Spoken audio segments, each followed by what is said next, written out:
Yo empecé a tocar la guitarra en la calle, como era, yo diría, en la mayor parte de la gente de la época.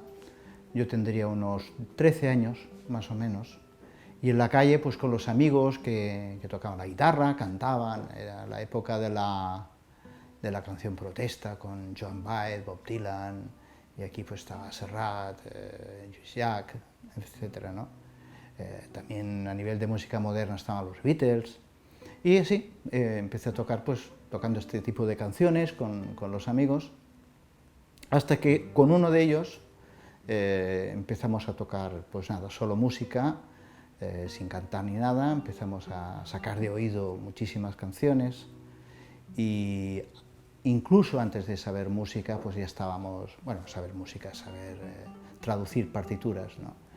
Pues ya estábamos pues incluso dando conciertitos en casales, en lugares así sociales. Incluso en aquella época todavía no se utilizaba lo de poner el estuche para que la gente tirara monedas cuando tocabas en la calle, y como nosotros vivíamos en el barrio gótico, pues íbamos a practicar en la calle, y ahí estábamos horas y hacíamos unos corros de gente inmensos. Tocábamos todo tipo de música, como por ejemplo, en aquella época había un dúo muy conocido de guitarristas que se llamaban los Indios Tabajara, eran dos hermanos.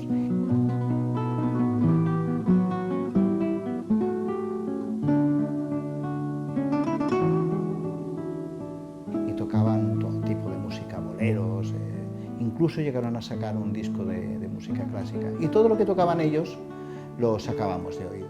Llegamos a hacer un repertorio de casi 300 canciones, todas de oído. Incluso el disco este de clásico lo llegamos a sacar, pero nos costó una barbaridad, llegando a tocar incluso una fuga de Bach del clave bien temperado, que nos volvimos locos, pero la conseguimos a base de tesón y de ilusión. Un día escuché un disco de Andrés Segovia. No sabía quién era, yo era muy jovencito, tendría entonces pues 14 años tal vez, y le escuché tocar Cosas de Albéniz. Fue para mí una gran revelación, porque ahí algo se me encendió dentro que me dijo, bueno, me voy a dedicar a esto el resto de mi vida.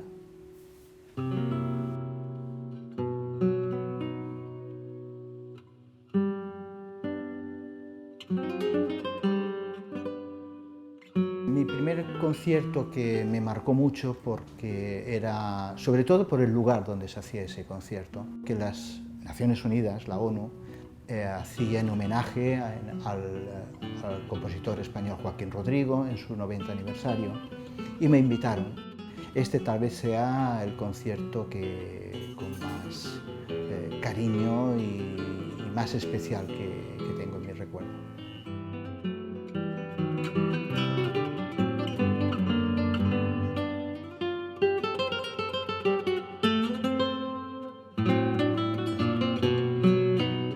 El maestro que más influyó en mí fue el gran maestro del siglo XX que hemos tenido la mayoría de los guitarristas profesionales de esta época, que fue José Tomás.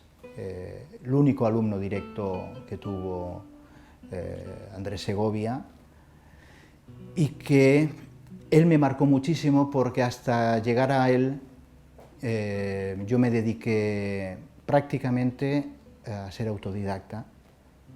Iba tomando mis muestras de cómo tocaban otros guitarristas, y yo iba pues, bueno, haciendo mis pruebas y tal, y básicamente todo me lo inventaba yo.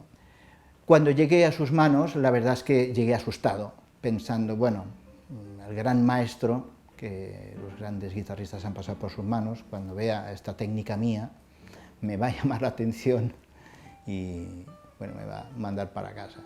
Bueno, pues no solo no fue eso, sino que me animó y me dijo que había hecho justamente lo que tenía que hacer, era aprender y sacar mis propias conclusiones de mis recursos naturales, ¿no? Y luego a partir de ahí, pues evidentemente me empezó a enseñar cosas importantes, ¿no?, a tener en cuenta. Pero sobre todo lo que más me ayudó José Tomás fue a coger confianza con lo que yo estaba haciendo.